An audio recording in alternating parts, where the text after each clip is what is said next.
Welcome to blakestbanter. One of us knows what the word banter means. The other one is just along for the ride. What up, Isaac? How we doing? Good. Lewis, Oh, you go first. I have a little question for you. Gotcha. Let's go. Do you think you can name the top 3 Rockies minor league strikeout leaders since 2021? Yeah, I think I Yeah? can do it. All right. That's Ellery Montero.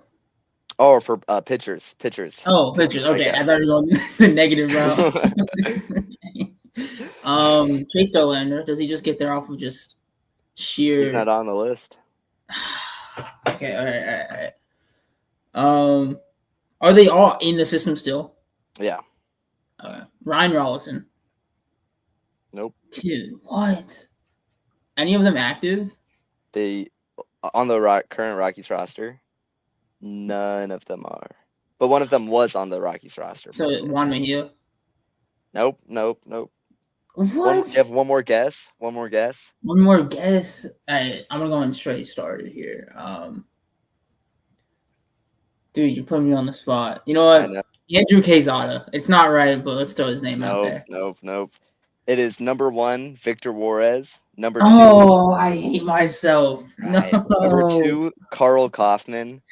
Oh, and then number 3, Alberto Pacheco, which is a pretty niche one. I probably wouldn't have gotten that, but I should have gone Juarez.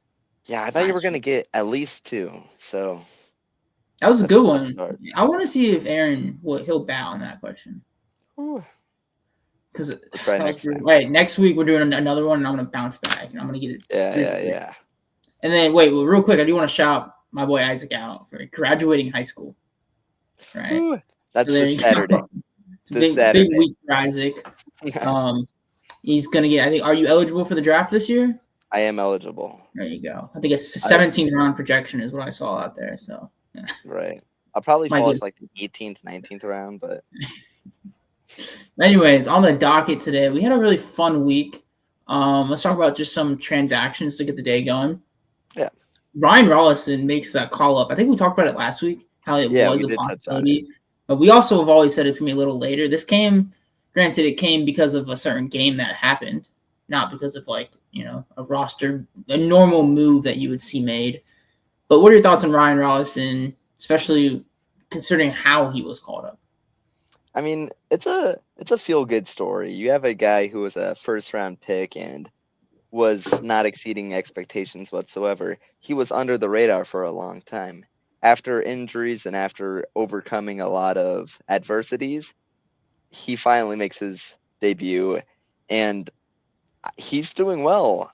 His pitches are working at the big league level, and guys really aren't hitting off of him. So he's looking to be a good reliever. Yeah, anytime you get a lefty that can go more than 1 inning, it's really valuable. He went 2 the other day, so 2 shutout. I think those were his first innings too. So yeah, shout out Ryan Rollison. And then some more call-ups here. We got our boy. We talked Aaron. This is Aaron's boy. He's been on the Carson Palmquist train. Carson Palmquist debut. Give me the rundown as to how do you think his debut went. What would you rank it 1 through 10? On a scale of 1 to 10, I'm going to give it a harsh 5. Because, the name of the game with Carson Palmquist is his ability to strike people out. And at the big league level and the MLB, it is hard striking players out. And when you have a guy like Carson Palmquist, you have this expectation that's going to translate from AAA to the major leagues. He threw 4 or 5 innings with no strikeouts. And there's a level 2 concern with that. If one of his true outcomes aren't strikeouts and balls are getting hit in play, it's not something you want to. I'm not sure. Yeah, no, you make a good point. Yeah. We came into this year thinking, the defense is going to be great. And if you were to tell me this happened and there's going to be a lot of balls in play, I'd probably be like, yeah, defense is good. Looking at it now, the defense has been rough. A lot of errors, a lot of infield hits. So I'm no longer really going to give the defense the benefit of the doubt, especially when it comes to a guy like Palmquist who is going to put the ball in play a lot. So we might see a lot more mistakes. But with a guy like Palmquist, the name of the game is going to be, hey, we're not going to see a Paul Skeens-like start. But just let us get to the bullpen with a chance to win the game. There's been too many Rockies games where the bullpen comes in and the game is basically over. The result is all but defined. If we just get to the bullpen, I mean, we all see this as Rocky fans. Like, weird stuff happens when you get into the 6th, 7th inning in a close game. Like, anything can happen. And if we're down by 5 in the 7th inning, anything can happen and turns into just, garbage time scores. Although we did see we came back by 6. So shout out to the Rockies. So, yeah, that's just all. We just need consistency. I do want to see some more strikeouts. But we'll see. I think he's scheduled to make his next start, so he's not going to be sent right back down. Right. Maybe. Don't quote me on that. And then Warren Schaefer gets his first win in what is the game of the year so far? I doubt we have another game top the 14-12 victory. And of course, it's the meat in between the 2 zeros we put up on the series sandwich. So the bread of the sandwich was 2 very lackluster performances, but 14 runs in that one game. Warren Schaefer, he's kind of doing some fun things, stealing bases. He's sending Tovar in the 9th inning when Tovar clearly wasn't gonna be on time there. But I like the aggressiveness that we see. I think he brings a sort of certain aura to the locker room that we didn't see with Bud Black. Do you have any more insight on Schaefer? I mean, I think you nailed it to the pin with your description. It's a new guy, a new phase, and being younger, I'm sure the players are more comfortable. I don't know. Yeah, I think Warren Schaefer's doing a fine job so far. Yeah, just had to update the background there for the people watching on the YouTube and Twitter. Let's get into the minor league stuff. Fun week in Albuquerque baseball. We saw the 14-12 finish Warren Schaefer was there for. He's seen that a lot in Albuquerque. That's every other game in Albuquerque, and we saw it this week. We had 3 straight walk-offs. First time in Isotope history, they walked it off. Ryan Ritter one night, Keston Herrera the next, and Ryan Ritter does it again. Ryan Ritter is your PCL player of the week. Now, I do want to quiz you on this because I think you already know the answer. We went over this. Who's the last player to win weekly honors, PCL player of the week? Should I say it or should I? I think you got to throw in like a guess that's wrong. And then all right. Oh, no. Do we have, what's his name? DJ Peterson? No. Close. Oh, close? Is it Eliuris Montero? Yeah, you got it. Eliuris Montero in June of 2023 got that award. I'll guess of 2024, my bad. June of 2023, Ryan Ritter won California League Player of the Week, which Ritter's been this guy that has won awards at every level. I know I talk about it every pod. It's getting a little redundant, but he's California League MVP, won a couple Player of the Week trophies. Hartford, I'm sure he won awards there. I think he won 1 Player of the Week award in Hartford. And then he would go down in AAA, which is the last step, and he's winning Player of the Week awards. Just defensively great. We see it all the time with the picks, And then now he's really getting this power swing going where it's like, he's running into home runs. Sometimes he'll go 3 for 20 in a week, but he has 2 home runs. So it's like kind of like, oh, we don't like the average, but you're hitting for high OPS. Ritter's a guy that I think should get the call up soon, but I think it's going to be next year.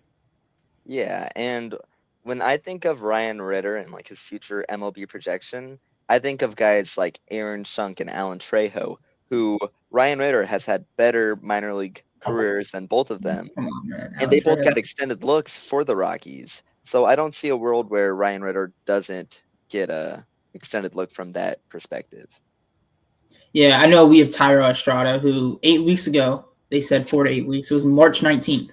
They said 4 to 8 weeks. It's been more than 8 weeks, and he's not back yet. Hopefully he's okay. Hopefully he's alive, because no word on him yet. But when he comes into the fold, it's just going to be harder for Ryan Ritter to get playing time after that because you're going to want to give Amador his at-bats above Ritter.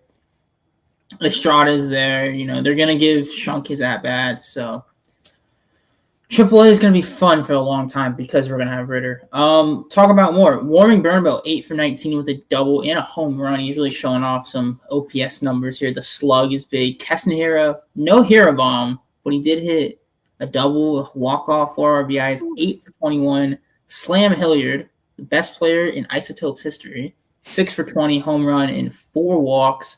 Yankee Fernandez, who I think we're going to have a little bit of a deeper discussion here about Yank and his slug numbers and his raw power has not turned into game power the way we would want to. We'll get to that a little bit later. Sterling Thompson, 7 for 14. This was a weird week for the Rockies minor leagues because we had Tovar, Shunk, and Freeman up for like 2 or 3 games. So what we saw was like a lot of these guys were on the bench for a little bit. And then Juan Mejia. Just want to give a shout out to Juan Mejia. 1.2 innings pitched, no hits, no walks, 3 Ks. He's allowed runs in one of his last 13 MLB and MILB starts. Do you know what game that was? What game that was? Yeah, the one that it's an MLB game that he allowed runs in. I have no idea. I think it was 21-0. I'm like 95% sure. Yeah, it was. Fernando Tatis Jr. hit a home run off of him. Yeah. I remember that. Yeah, and it only like his ERA is at like 4.7 in the MLB. Like after that really bad performance, he deserves a chance in the MLB.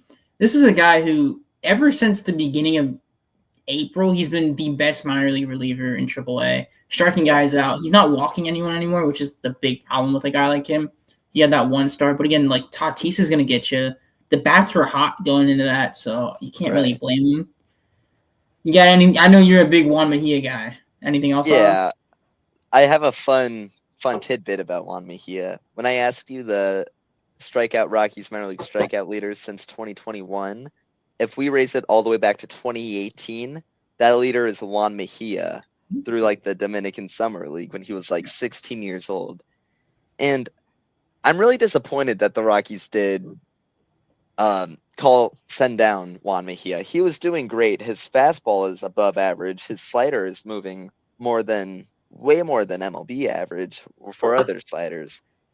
And he's throwing strikes. He's striking guys out. He shouldn't be in AAA at the end of the day. He shouldn't. And they got to ride the hot hand. Like he's been our best pitcher in the system. Maybe Herrera down there in Spokane. We'll get to him a little later.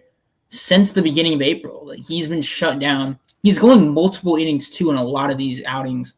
Yeah. At some point, you got to look at that and go, "Hey, let's ride the hot hand. Let's get the hot hand up in the MLB."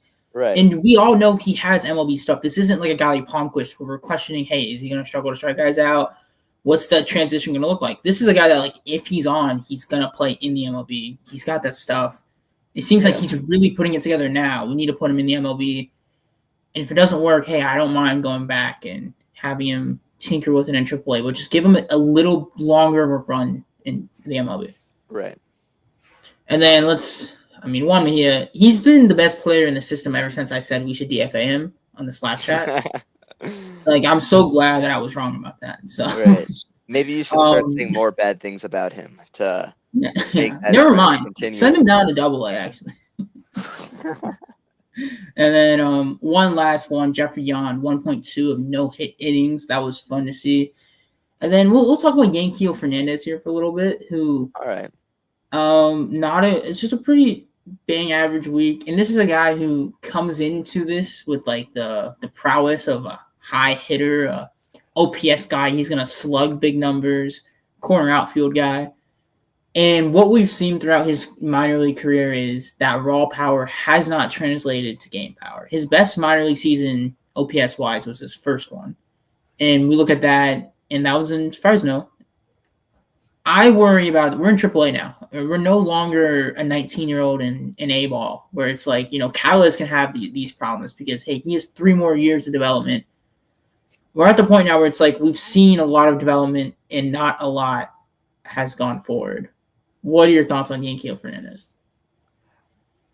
Yanquiel Fernandez has a ceiling higher than anybody else in the system right now.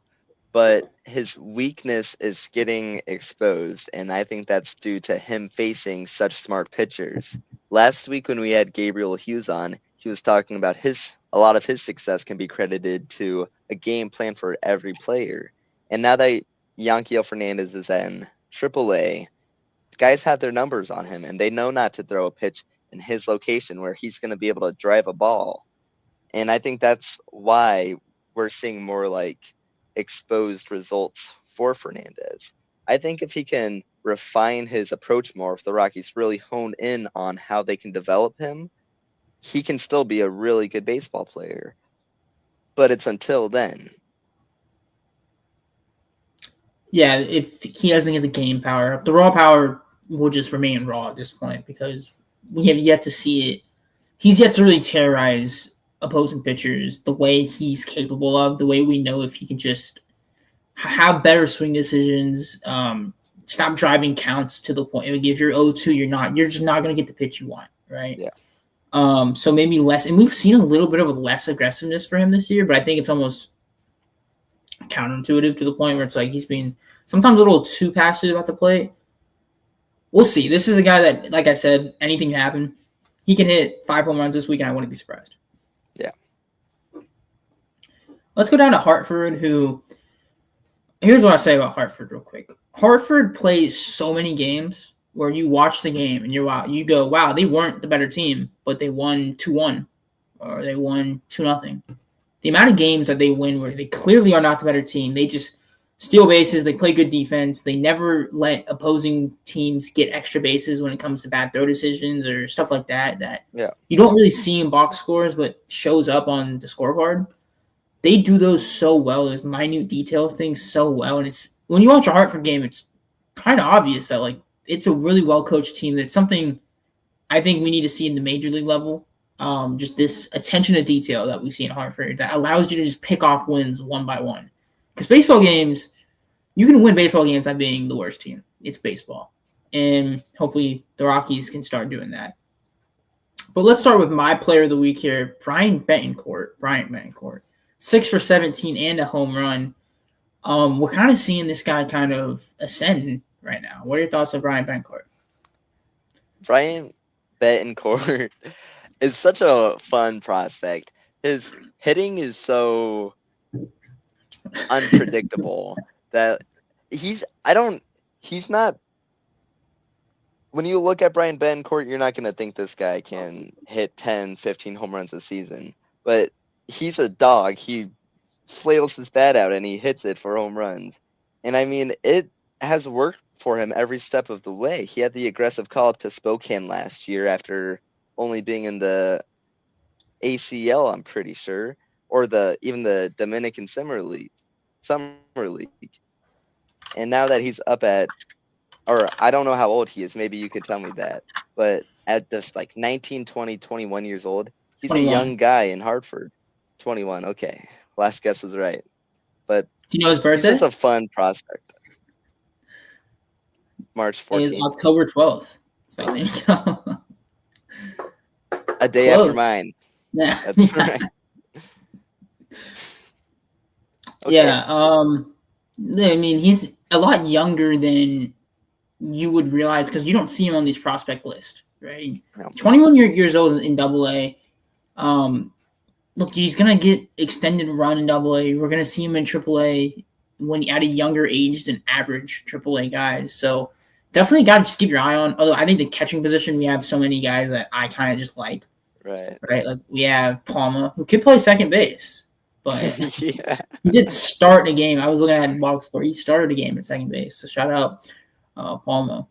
Of course, we have Romo coming back here soon and Fulford Rake. So it's just kind of tough for him to. I feel like he's almost shaded by all these guys. Cole Messina was the second round pick is under him, or third round pick. So it's like it's kind of tough for him to kind of shine. But this is a guy who has a lot of potential. I don't really know what else to say about him because it's just like with catchers, I critique catchers a lot, and I think it's really hard for these catchers to become good MLB players. Yeah. But he's only 21, and he can still make that jump. Right.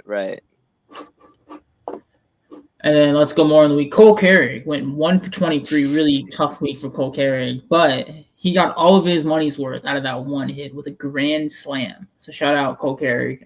Braden Ward, by the way, I wrote this in the rundown. He needs more appearances. He makes the game a lot easier for everybody, right? He gets on base a good bit. He can walk, but he also has elite stolen base potential, right, in his bag.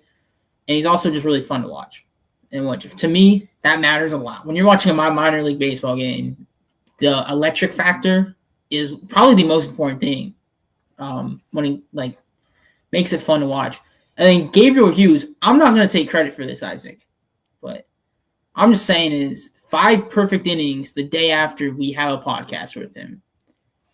This is after Trevor. When I interviewed Trevor Boone, he had a home run the day after I interviewed him. I don't want to say it's me, but you know what I'm trying to say here? I'm kind of connecting the dots. But if anybody could take credit for it, I think it should be me. Yeah. And then you, close second, maybe. No, I think you were talking to him about the ground ball rate and stuff. Maybe he took more into that. And right. Yeah. I opened minds. He did have the 2 start week. I think he allowed 4 yesterday. So yeah, kind of 2 different performances there, but it's all right. Gabriel Hughes is still doing great stuff. Sean Sullivan still has not allowed a run. The lefty wizard magician guy, 5 innings pitched, 2 hits, 0 earned runs. Still perfect so far this year. No one has gotten the best of Sean Sullivan.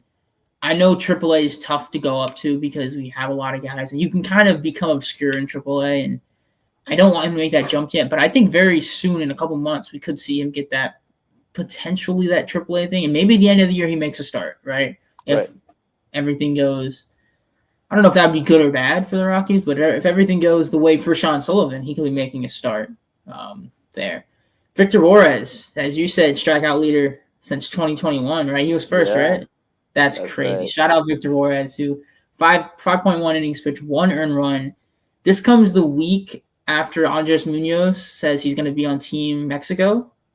And I'm clamoring the table for Victor Juarez to also get that call up to Team Mexico. I cannot wait until that team is announced. I pray he's on that team. He deserves it. He's one of my favorite guys in the system. If you follow him on Instagram, he's just such a good dude. I don't know how to explain that. He seems like such a vibe to be around. That's a nice guy. So shout out Victor Juarez. You got anything on Victor Juarez? One of my favorite prospects. I think he's only 6 feet tall. He's great command. Only 6 feet tall? What is going on?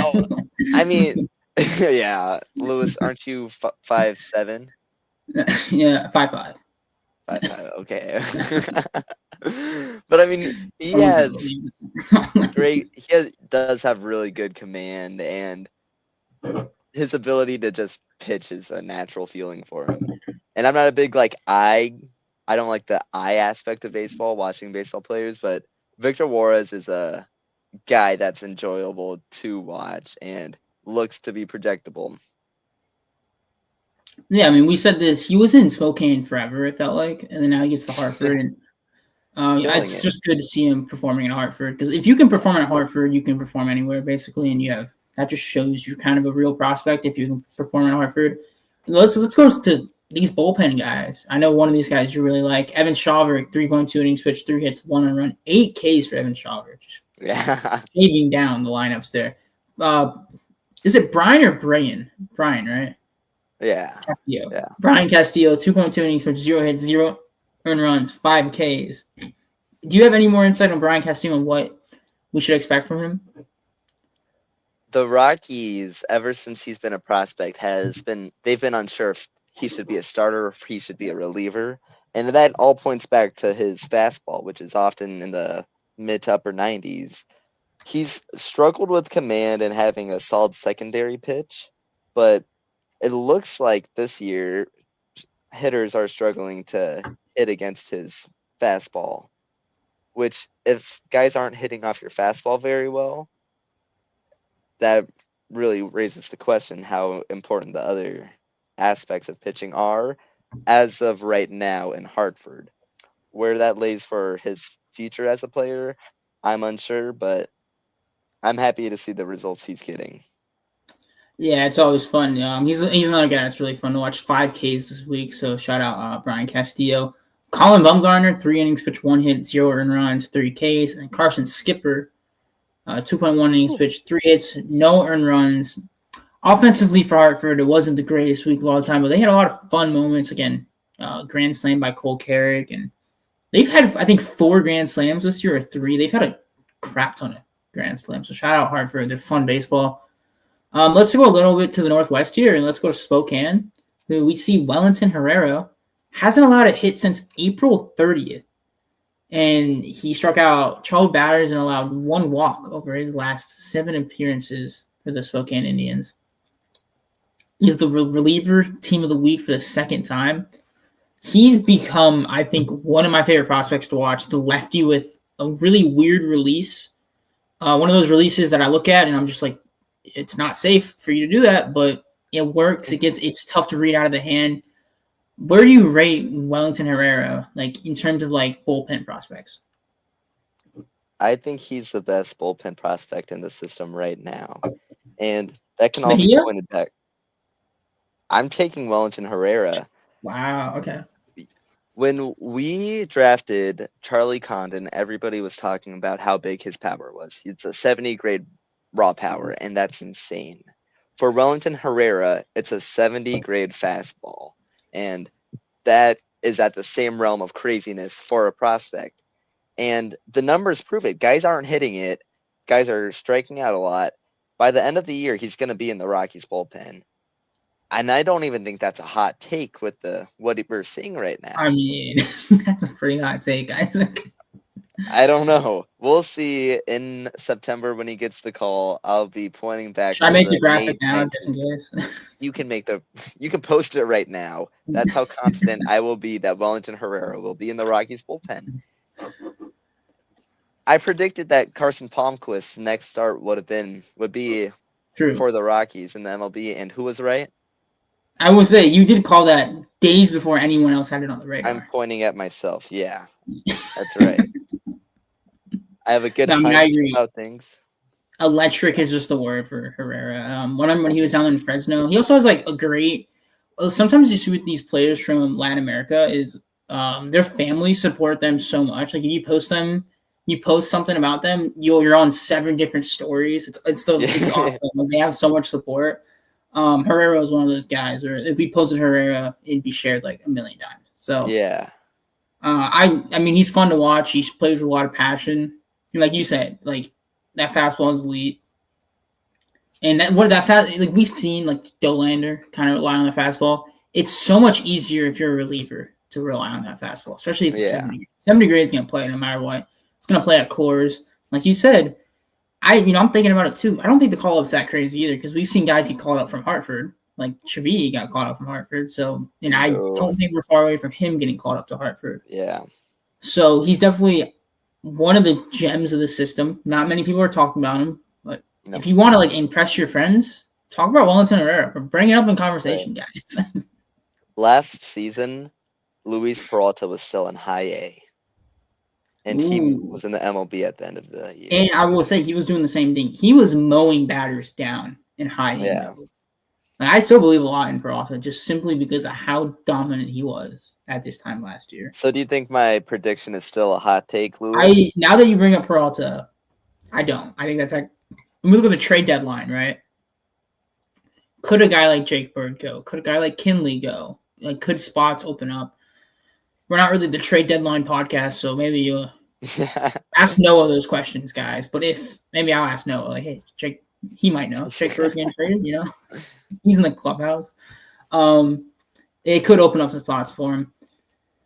And then let's just go to the rest of Spokane. As much as I would love to spend this podcast talking about Welinton Herrera, we have to move on.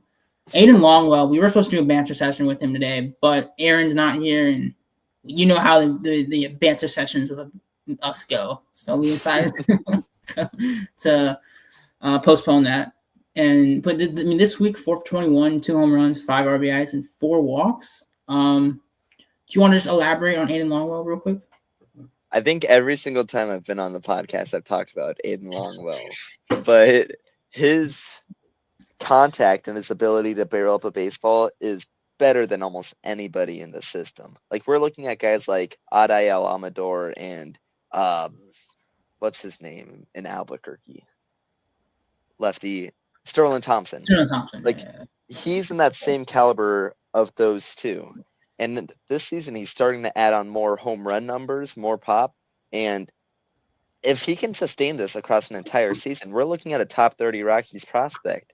And prior to this season, I don't think anybody even considered him to be in the top 30. So that's fun. He's a fun player.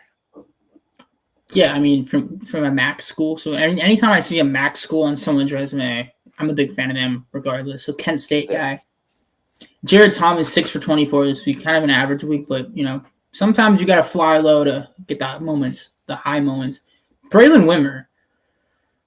We talk about the Spokane team, Herrera, Longwell, Thomas, a lot of players I love to watch. Braylon Wimmer might be number one in terms of how much I love watching him. 7 stolen bases this week. He's really showing off this athleticism. 8 for 22, a double, and 3 walks.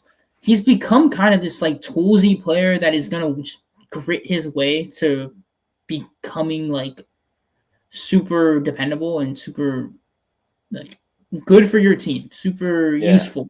I don't know how else to word that other than like he's going to grit out things that you need. You need extra bases, he'll get a single and he'll steal.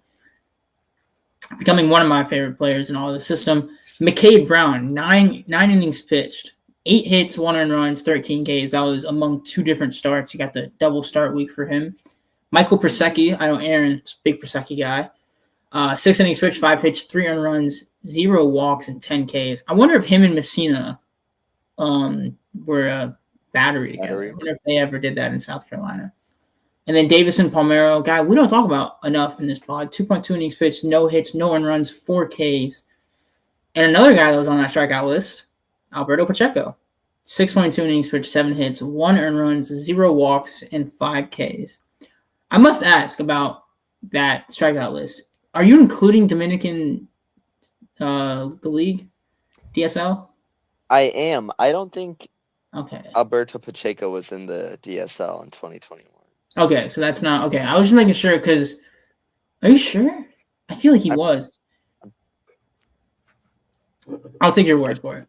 Okay. I'll take your word for it because I don't know. I don't think it's fair to count the DSL. You don't think so? No, okay, you're right. I think you can inflate numbers. But I mean, okay, he had 51 strikeouts in the DSL that year. Yeah. But I mean, guys are not in the DSL longer than 3 seasons. So that's true. Usually, if they're like good enough to be on that list, it's like a year and a half at most. So yeah. So fun week for Spokane. They had, Pacheco's the guy who started the year really rough, and this is like a couple starts in a row where you're looking at it and you're going, this guy's super dependable. 6.2 innings going deep into games. Just a guy that is a hidden gem of the system. You love when starters can go long, and we have a guy like Brody Brecht who has this big name, big slider, big fastball. Everyone's gonna know him, but sometimes the Pachecos of the world are what wins you games. And so shout out to them. Let's go down to Fresno, who has my favorite player in the system, ethical player, right? Robert Callis. And what I mean by ethical is he just goes out there and plays baseball. Like he kind of just says, F it, we ball, right? When he goes up there to the plate.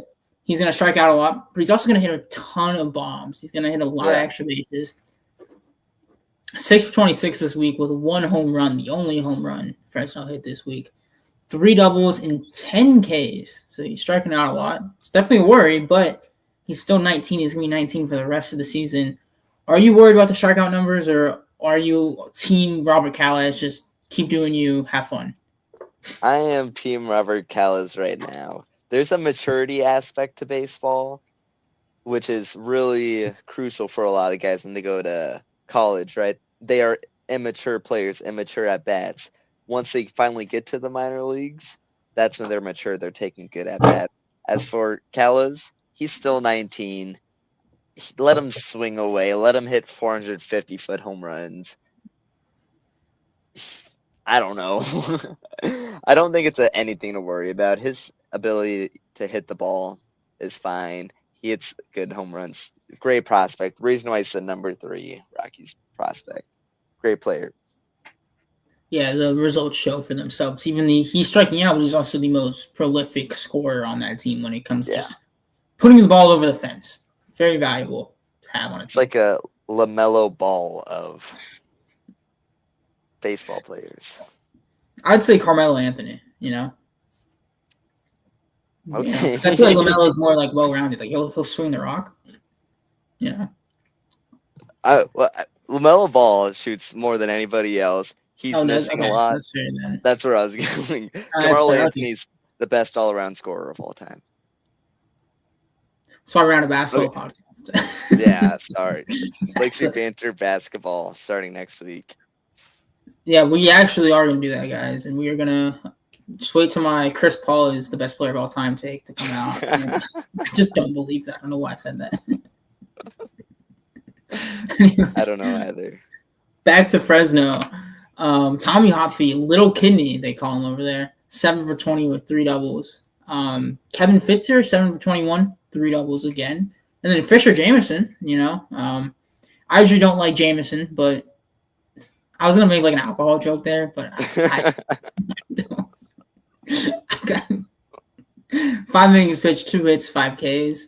No earned runs in that. Ismael Luciano. Do you want to? We have Ismael Luciano and Marcos Herrera, who both threw 5 innings of no-hit ball this week. Do you want to elaborate on both those guys, DSL prospects? Yeah, and Ismael Luciano, Marcos Herrera, they're both pitchers. And what I mean by that, they're built like pitchers.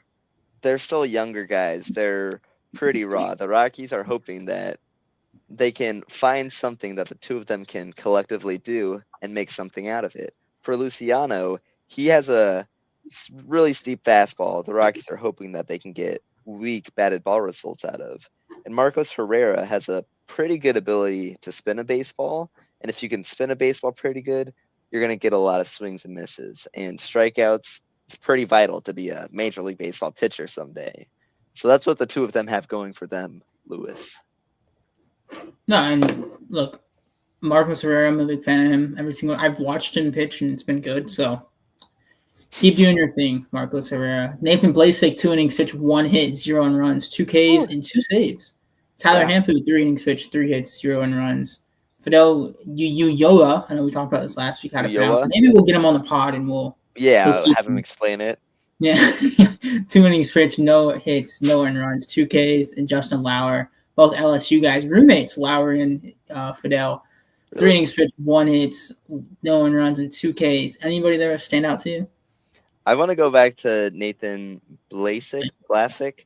But before my very first podcast I was on with just you and me, I talked about Blasek and how fun of a player he is. That was just a couple of games into the Fresno season.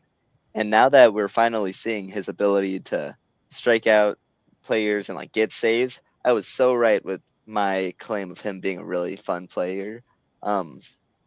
Nathan Blasek, sidearm. He throws like pretty sidearm. He's nasty. He is a gross enough player that he can make the big leagues someday.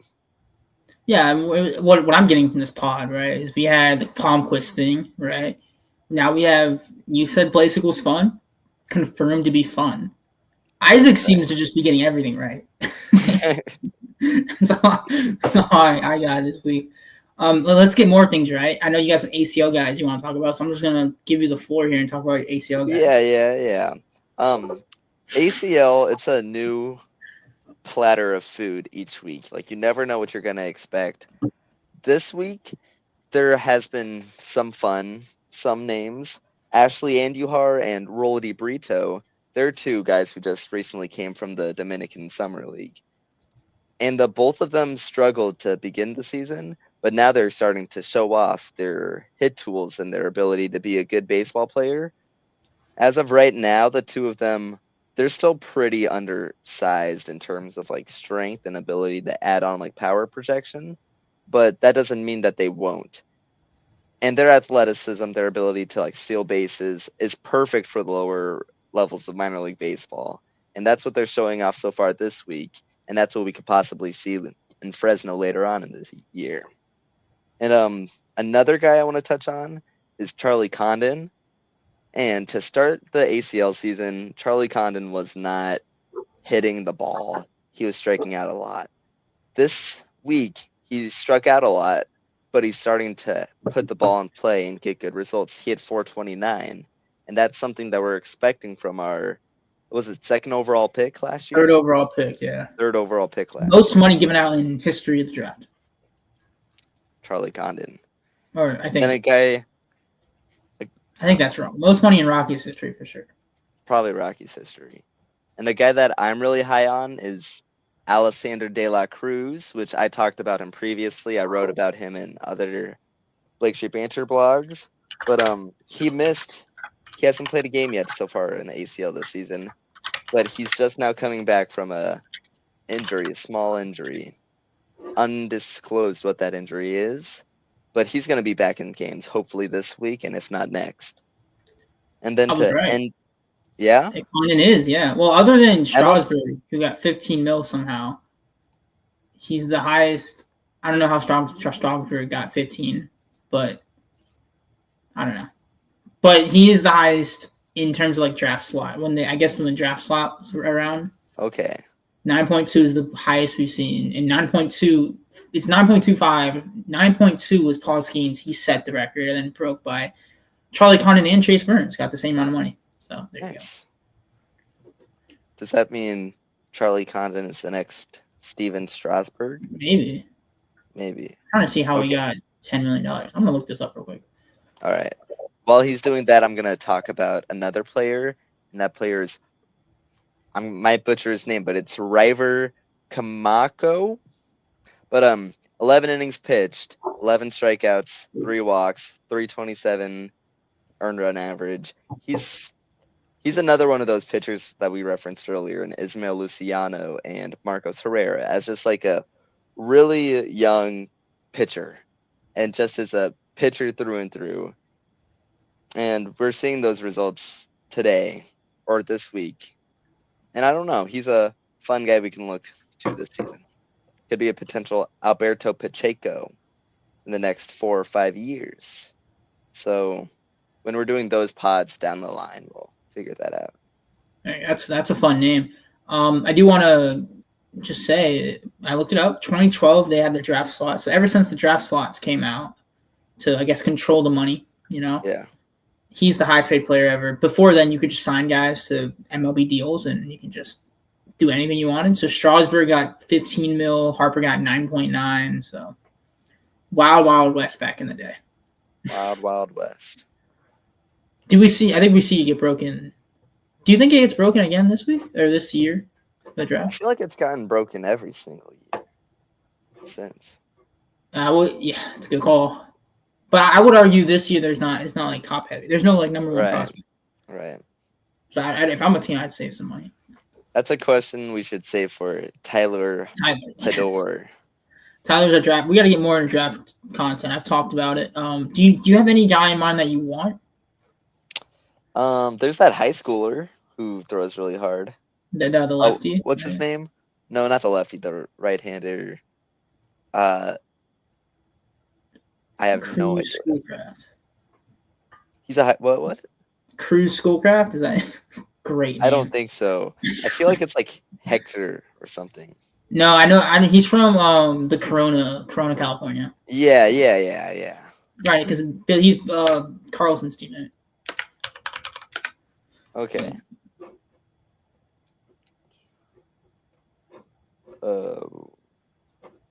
Seth Hernandez. I just pulled it up. Not Hector. Not Hector. I am the same age as Seth Hernandez, so I don't know. He's older than you by a couple months. Is he? Fortunately. When's his birthday? June 28th. That boy should have been drafted last year. Yeah, I mean some fun names. I want Ethan Holiday. So. Okay, yeah. I don't know. I don't think we can get him. I need to lock in my draft knowledge. It's so tough because I don't want to put effort into these players if we don't draft them. Like if we draft them, it's cool, but I don't want to put in that effort into players that we don't draft. Yeah. Like if we don't draft Billy Carlson, all of a sudden I don't care about Billy Carlson. Right. And we're not going to hear about Billy Carlson for another unless he's really good, and then we'll see him on my Instagram feed. Like Jack Caglione. Called up to AAA. Well, our guy's still on the ACL, so. Yeah, I am a little envious of those Royals fans. Yeah, they have a good baseball team and a good prospect. Where we have bad baseball team.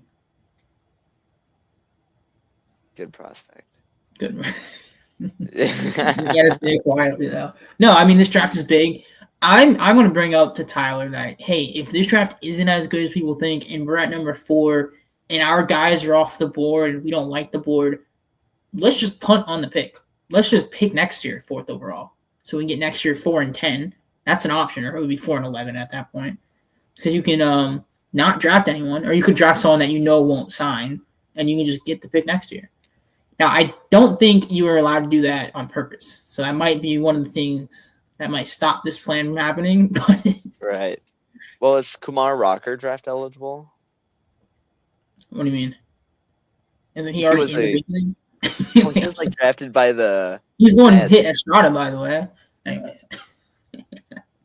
Yeah, He was drafted Rocker. twice. Yeah. Okay. But sometimes they Mets just gotta choose to pick go him. back to school. And then you just get the pick again next year. Okay. So if you don't like the board and next year is a stacked class, just don't pick. Granted, I'm sure Rockies fans will be in love with that idea. I'm sure they will 100% agree with that. Yeah. Blowing the 4th overall pick for next. It'd probably be like the 6th overall pick next year, but still, it's going to be the same amount of money. Right. They do it by money, but again, I want to see what Tyler thinks about that when the next time he's on the pod. I'm sure he's going to say, Lewis, that's one of the worst ideas I've ever heard, but hey, what can you do about that? And then if we never see Lewis on a blakestbanter podcast again, we'll know why. This is honestly why I could never be a GM. It's because I would try to do something like that, and I would get banned from the league.